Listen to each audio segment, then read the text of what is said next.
시청자 여러분 안녕하십니까? TJB 8시 뉴스 시작합니다. 더불어민주당 대선 경선에 출마한 이재명 후보가 임기 내 국회 세종의사당과 대통령 세종집무실을 건립하겠다고 밝혔습니다. 세종을 명실상부한 행정수도로 완성하고 지지부진한 대전과 충남 혁신도시의 공공기관 이전도 하루빨리 추진하겠다고 약속했습니다. 충청 표심을 잡기 위한 맞춤 공약을 내놓은 이 후보는 대전 국방과학연구소를 찾아 중도보수 표심 공약에도 남다른 공을 들였습니다. 조혜원 기자가 보도합니다. 더불어민주당 이재명 대선 경선 후보는 행정수도 완성을 위해 임기 내 국회 세종의사당과 대통령 세종집무실을 건립하겠다고 약속했습니다. 장기적으로 사회적 합의를 거쳐 국회 본원과 대통령 집무실의 완전 이전도 강조했습니다. 2019년 중단된 공공기관 이전도 재개해 지역 경쟁력을 고려한 기관을 유치하겠다고 밝혔습니다. 대전을 AI와 우주산업 중심으로, 세종은 스마트 행정 허브로, 충남은 디스플레이 산업 메카로, 충북은 바이오 반도체 2차 전지를 중심으로 발전시키겠다는 겁니다. 충남은 보령과 태안, 당진의 석탄 화력발전소 폐쇄 지역을 재생에너지 중심지로 전환하고 논산 계룡에 국방 관련 기관을 유치해 스마트 국방산업을 지원하겠다는 계획도 내놨습니다. 또한 서해안 관광도로망 구축과 환황해권 해양관광벨트 조성도 공약으로 내세웠습니다. 충청권 광역급행철도 착공, GTS 천안아산 연장, 대전 도심철도 지하화 추진, 제2서해대교 건설도 적극 검토하기로 했습니다. 대전을 과학수도로 육성하겠다고 비전을 내건 이 전 대표는 대전 국방과학연구소를 방문해 우리나라를 세계 4대 방위산업 강국으로 키우겠다는 K방산 공약도 발표했습니다. 국방과학연구소의 원천기술 지원, 방산 스타트업 육성, 방산 병역특례 확대 등 정책적 지원을 약속했습니다. 중에 방산도 당연히 그 핵심적인 부분일 테고요. 정부가 할 수 있는 일의 가장 중요한 부분은 연구개발 지원일 겁니다. 연구개발 예산에 대한 증액이라든지 또 새로운 영역에 대한 좀 과감한 투자가 필요하겠다는 생각하고 있습니다. 첫 지역 공약 발표 지역으로 충청권을 선정한 이유는 이번 조기 대선에서 충청권 표심이 중도 보수층 확보의 관건이기 때문입니다. 충청이 매번 모든 대통령 선거에서 가장 중요한 어떤 바로미터였다라고 생각을 하고요. 지역과 서울을 연결하는 중심으로서 역할이 있다고 보기 때문에 그런 부분에 많이 공을 들여 나갈 계획이다. 민주당은 첫 순회 경선 지역 역시 충청권으로 선정하고 이번 주 토요일 청주체육관에서 합동 연설회와 투표를 진행합니다. TJB 조혜원입니다. 국민의힘이 오늘 21대 대통령 선거 후보자 선출을 위한 1차 경선 미디어 데이를 열고 1차 경선 진출자 8명을 대상으로 토론회 조를 편성했습니다. 19일 열리는 A조 토론회에는 유정복, 안철수, 김문수, 양양자 후보가, 20일에 열리는 B조 토론회에는 이철우, 나경원, 홍준표, 한동훈 후보가 각각 편성됐습니다. A조 주제는 청년 미래이고 이른바 죽음의 조인 B조는 사회 통합을 주제로 치열한 토론을 펼치게 되며 21일과 22일 100% 일반 국민 여론조사를 진행해 22일 저녁에 4인 경선 진출자를 발표합니다. 한편 대통령 선거준비위원으로 충청권에서는 보령 서천의 장동혁 의원이 선임돼 공정하게 선거 관리에 임하겠다고 밝혔습니다. 한덕수 대통령 권한대행이 범보수 진영의 새로운 대권주자로 떠오르면서 이른바 반-이재명 빅텐트론이 대선판을 흔들 변수로 떠오르고 있습니다. 헌법재판소가 한 대행의 재판관 후보자 지명 효력을 정지시키면서 지지율 상승세에 어떤 영향을 미칠지 주목되는 가운데 중도 성향이 강한 충청에선 무게감 있는 제3지대 카드로 표심을 흔들 수 있다는 관측이 나옵니다. 박범식 기자입니다. 최근 여론조사에서 한동훈 전 국민의힘 대표와 홍준표 전 대구시장 등 보수 후보들을 상회하는 선호도가 나오며 유력한 대권주자로 떠오른 한덕수 대통령 권한대행 국무총리. 헌법재판소가 한 대행의 헌법재판관 지명 효력을 정지하면서 정치적 타격을 받은 데다 계엄 사태의 책임에서도 벗어날 수 없다는 한계가 있습니다. 헌법재판소 재판관 2명 지명한 거, 그 부분이 이제 효력이 정지됐어요. 이런 부분들이 이제 한 대행에게는 상당히 치명적일 수 있는 거거든요. 하지만 노무현과 윤석열 정부에서 모두 총리를 역임해 정치적 쏠림이 덜한 충청권의 표심을 잡을 수 있다는 평도 나옵니다. 한덕수 대행은 지금 적어도 외관적으로는 보수 진보의 어느 진영에 속한 건 아니죠. 양쪽에 치우치지 않은 걸로 해서 충청권 유권자들의 주목을 받을 수 있어요. 이재명을 반대하는 인물들이 한 지붕 아래로 결집하는 이른바 반명 빅텐트론이 실현될 수 있을지는 아직 불투명합니다. 정치적 이념과 철학이 다른 인물들이 하나로 뭉치기 힘든 데다 반 이재명이라는 기치가 오히려 이 전 대표를 돋보이게 한다는 겁니다. 한 후보를 지지하거나 반대하기 위해서 빅텐트를 친다는 것은 굉장히 정치 공학적인 요소로 일반 국민들을 설득하기 굉장히 힘듭니다. 다만 반명 빅텐트가 성사될 경우 충청권에선 먹힐 수 있다는 분석도 있습니다. 충청 지역은 무응답이나 무당층이 많고 최근 여론조사에서도 가상대결 상대가 누가 됐든 이 전 대표 지지층이 44에서 45%여서 나머지 과반의 지지율을 충분히 공략할 수 있다는 설명입니다. 미래를 위한 개헌과 정치개혁 대연합을 위한 연정 이런 게 구성된다면 아무래도 박빙의 승부가 펼쳐질 가능성이 있고 그 중심에는 대전과 충청 표심이 한 대행의 헌법재판관 후보자 지명 요력을 정지한 헌법재판소의 결정을 반영한 여론조사 결과가 어떻게 나오느냐에 따라 반명 빅텐트론에 힘이 실릴지 찻잔속 태풍에 머무를지도 주목됩니다. TJB 박범식입니다.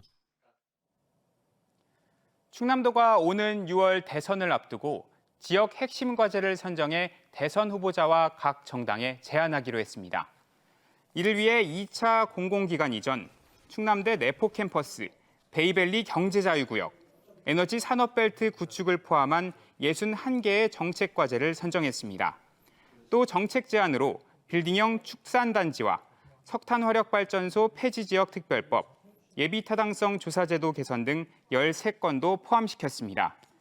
충남도는 정당들과 정책 협의를 이어가며 과제의 공약화를 추진할 계획입니다. 정부가 내년도 의대 모집 인원을 증원 이전 수준으로 되돌린 가운데 지역 5개 의대에서도 최소 60%에서 200%까지 늘어났던 모집 인원이 초기화될 전망입니다. 이주호 사회부 총리 겸 교육부 장관은 의대생 수업 복귀가 40개 대학에서 25.9%에 불과하지만 총장과 학장들의 건의를 존중했다고 밝혔습니다. 이에 따라 2026학년도 기준 200명까지 늘리기로 한 충남대는 110명을, 순천향대는 150명에서 93명으로, 건양대와 단국대, 을지대도 기존 선발 인원인 40명대로 돌아갑니다. 복지부는 백지화된 증원에 안타깝게 생각한다고 밝혔고 중증질환연합회도 환자들의 고통은 안중에도 없고 의료계의 요구만 수용하는 결정이었다고 지적했습니다. 지인의 사진을 음란물과 합성한 딥페이크 허위 성착취물을 유통시킨 일당이 무더기로 붙잡혔습니다. 대전 경찰이 7개월간 수사를 벌여 3만 6천여 개의 영상을 만들어 유포하거나 구매한 214명을 검거했는데 이 가운데 67%가 10대들이었습니다. 김소영 기자의 보도입니다. 지난해 중학생 A군은 텔레그램을 이용해 대화방을 만들었습니다. 지인의 사진을 성착취물로 합성해 공유하는 이른바 겹지방이었습니다. 딥페이크 인공지능 봇을 이용해 불법 합성물을 제작하고 이를 대가로 금전을 받는 등 돈벌이 수단으로까지 이용했는데 최근 집중 단속에 나선 경찰에 덜미가 잡혔습니다. 국가수사본부가 지난해 8월부터 7개월 동안 딥페이크 성범죄 집중 단속에 나서 A군 등 전국에서 모두 960여 명을 검거했는데 이 중 대전청에서 검거한 피의자만 210여 명이 넘습니다. 이 가운데 10대가 67.8%로 가장 많았습니다. 이들은 지난 2023년부터 최근까지 딥페이크 영상 3만 6천여 개를 제작해 유포했습니다. 대부분 무료 회원방에 샘플 영상을 게시하고 유료방에 들어오면 모든 영상을 볼 수 있다며 1인당 3만 5천 원의 입장료를 받는 방식이었습니다. 경찰은 텔레그램 방을 개설 운영한 4명과 영상물 제작에 가담한 5명을 청소년 성보호법과 성폭력 처벌법 위반 혐의로 검찰에 넘겼습니다. 또 텔레그램 방으로 연결되는 링크 주소를 퍼나른 2명과 성착취물을 구매하거나 게시한 203명을 청소년 성보호법 위반 혐의로 불구속 송치했습니다. 경찰은 적발된 텔레그램 방을 폐쇄하고 모든 피해 영상물을 삭제 조치했습니다.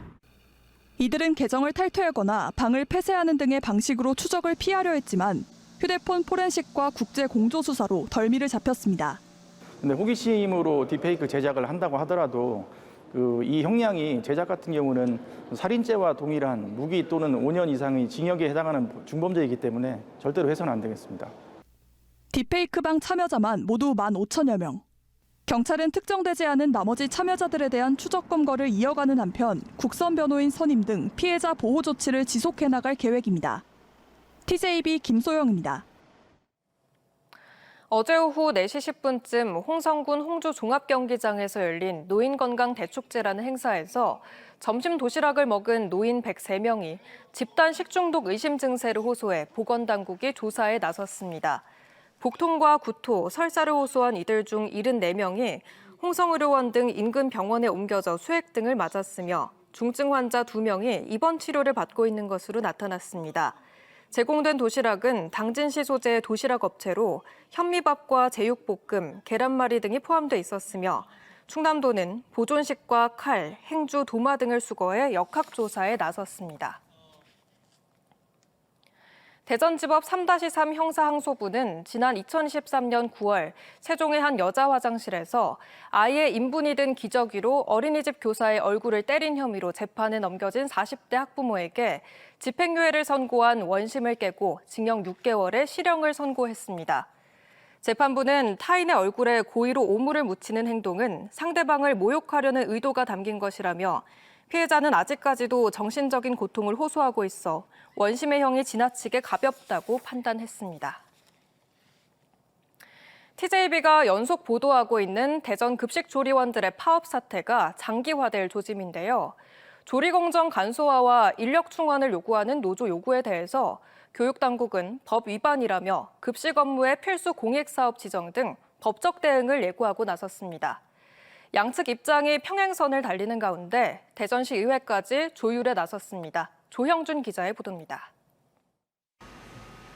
인력 충원과 조리 공정 간소화를 요구하며 쟁의 행위에 나선 급식 조리원들에 대해 교육청이 내놓은 답변은 수용 불가입니다.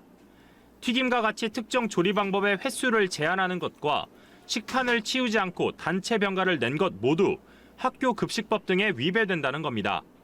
조리원 1명당 배식 인원도 지난 2023년 113명에서 올해 초 101명 수준까지 해마다 줄고 있다며 이미 다른 광역시보다 적은 수준이라고 강조했습니다. 이어 학교 급식도 노동자들이 파업을 하더라도 반드시 일정 규모 이상의 인력이 업무를 유지하도록 하는 필수 공익사업으로 지정될 수 있도록 전국 시도 교육감 협의회에 제안할 예정이라 설명했습니다. 조리원 8명 중 7명이 당일 집단 병가를 내고 현장을 떠난 최근 대전 한 중학교와 같은 사례를 막자는 취지입니다. 노조 측 주장과 투쟁 행위에 대해 강한 기조로 조목조목 반박한 건데 교섭을 재개해 대안적 해결 방안을 찾겠다는 기존 입장도 반복했습니다. 노조 측은 실망감을 감추지 않았습니다. 가공된 재료를 들여오더라도 급식의 질과 맛에 큰 차이가 없을 거라며 배식 인원도 조리원 1명당 80명까지 낮춰야 한다는 입장을 고수했습니다. 교섭은 재개될 건데요. 이후에 교섭 국면에서 교육청에서 전향적인 입장이 없다라고 하면 아마 이런 사태가 장기화될 것 같고 더욱더 확산될 것 같습니다. 사태가 더 길어질 조짐을 보이자 대전시 의회도 움직이기 시작했습니다. 시의회 교육위원회가 나서 양측의 의견을 조율해본다는 계획입니다. 학생들 피해를 줄이기 위해서는 저희들도 중간 역할을 지금 해야 된다고 생각을 하고 있고 저희가 한번 간담회식으로 해서 조율을 좀 해보려고 좀 하고 있어요. 노조와 교육청 양측의 양보 없이 평행선을 달리면서 학생들을 위해 빠른 시일 내에 간극을 줄이고 합의점을 찾는 게 최우선 과제가 됐습니다. TJB 조형준입니다. 충남도와 대전시가 추진 중인 행정통합과 관련해 김태흠 충남지사는 국가 개조 수준의 대개혁이라고 강조했습니다. 김 지사는 오늘 도청에서 열린 시군의회 의장들과의 간담회에서 통합으로 인구 360만 명, GRDP 190조 원 규모로 수도권과 맞설 경제권이 형성된다고 설명했습니다. 또 국세 3조 원 이상 이양과 행정조직 슬림화를 통해 절감되는 인력과 예산을 지역에 재투자하겠다는 구상도 내놨습니다. 글로벌 자동화기기 기업인 일본 SMC그룹의 한국 법인인 한국 SMC가 대전 유성구 둔곡지구 외국인 투자 지역에서 제2공장 준공식을 열었습니다. 약 587억 원이 투입된 제2공장은 전체 면적 3만 3천 제곱미터의 지상 3층 건물로 건립됐으며 전동 액추에이터와 에어 실린더 등 공장 자동화 장비 생산을 통해 지역에 50여 개의 신규 일자리를 창출할 예정입니다. 오늘 오전 8시 40분쯤 대전 서구 갈마동의 도로에서 주행 중이던 택시가 옆 차선에 경찰을 들이받은 뒤 신호 대기 중이던 차량 3대를 잇따라 추돌을 했습니다. 이 사고로 40대 경차 운전자 A씨가 다쳐 병원으로 옮겨졌으며 경찰은 정확한 사고 경위를 조사하고 있습니다.